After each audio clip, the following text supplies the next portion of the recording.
श्री रामचंद्र भगवान की जय हो। हम भगवान से प्रार्थना करते हैं कि भगवान आपको अच्छे अच्छे आशीर्वाद दें और अपने घर में सभी खुशी से रहें।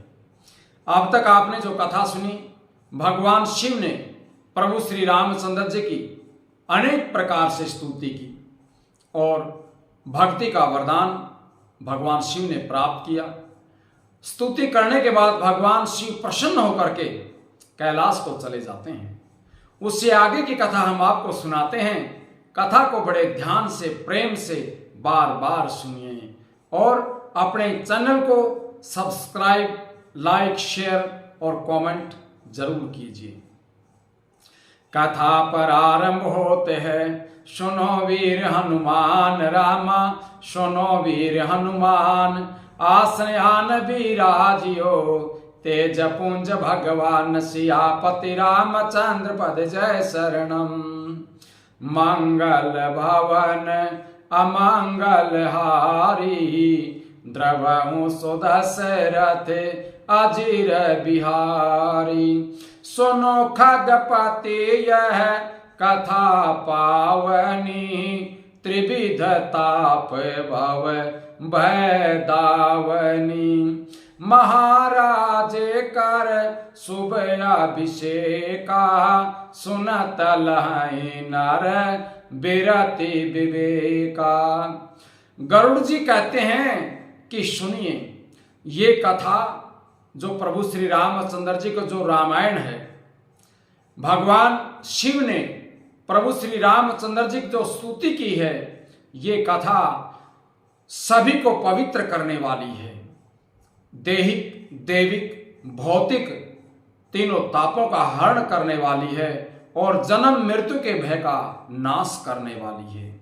महाराज श्री रामचंद्र जी के कल्याण में राज्य अभिषेक चरित्र को सुनकर के मनुष्य वैराग्य और ज्ञान को प्राप्त करते हैं। जे सकाम नर सुनहि जे गावहि, सुख संपत्ति नाना विधि पावहि। जो मनुष्य सकाम भाव से प्रभु की इस कथा को सुनते हैं या गाते हैं, वे अनेक प्रकार के सुख को और संपत्ति को प्राप्त करते हैं। नए नए सुख और धन का आगमन प्रतिदिन उस घर में होता रहता है। सुर दुर्लभ सुख कारी जग माही, अंत काल रघुपति पुर जाही।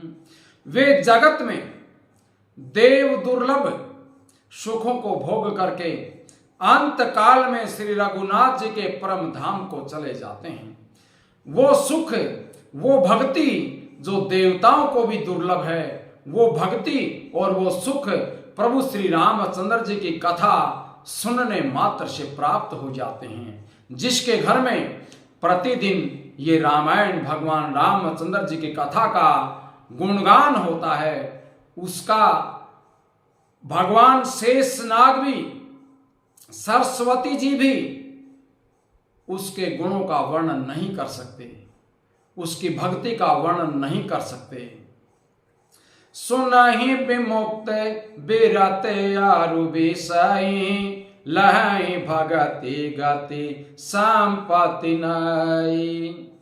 जो जीवन मुक्त हैं और विरक्त हैं और विषयी हैं, इस कथा को जो सुनते हैं, प्रभु श्री राम की कथा को जो सुनते हैं, वे अनेकों प्रकार के सुख, संपत्ति, भक्ति, मुक्ति और प्रतिदिन नए नए सुख प्राप्त करते हैं।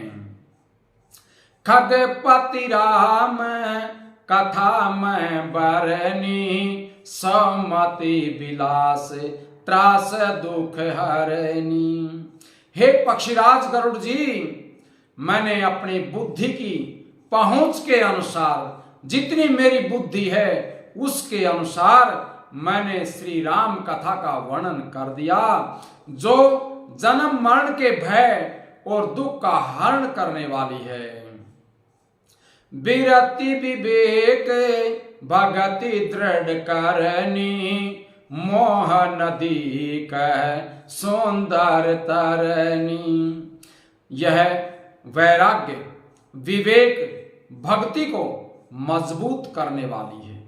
इससे भक्ति प्राप्त होती है, वैराग्य प्राप्त होता है, तथा ये मोह रूपी जो नदी है इससे भी पार करने के लिए ये कथा कार्य करती है। ये वैतरणी नदी से, भव सागर से भी ये कथा पार करती है, इसलिए ये एक सुंदर नाव का कार्य भी करती है। नित नव मंगल कौशल पूरी, हर्षित रही लोग सब पूरी। अवधपुरी में रोज प्रतिदिन नए नए उत्सव होते हैं और सभी वर्गों के लोग बड़े खुशी से रहते हैं। भगवान के नाम की चर्चाएं चलती रहती हैं, नए नए उत्सव होते हैं। नित नई प्रीति राम पद पंकज, सबके जिनाहि नमत शिव मुनि अज। श्री रामचंद्र जी के चरण कमलों में जिन्हें श्री शिव जी, मुनिगण और ब्रह्मा जी भी नमस्कार करते रहते हैं, सबको नित्य नवीन प्रेम होता है। मंगन बहु प्रकार पहिराए, द्विजन दान नाना विधि पाए। जब प्रभु श्री रामचंद्र जी का राज्य अभिषेक किया गया, उस समय भिक्षुकों को अनेक प्रकार के वस्त्र आभूषण पहना दिए गए और ब्राह्मणों को अनेक प्रकार के दान दिए गए, जिससे दूसरों से मांगने की दोबारा आवश्यकता नहीं हो। ब्रह्मानंद मगन कपि, सबके प्रभु पद प्रीति रामा, सबके प्रभु पद प्रीति। जात न जाने दिवस दिन, गए मास 60 बीती, सियापति रामचंद्र पद जय शरणम। सभी बानर ब्रह्मानंद में मगन हैं।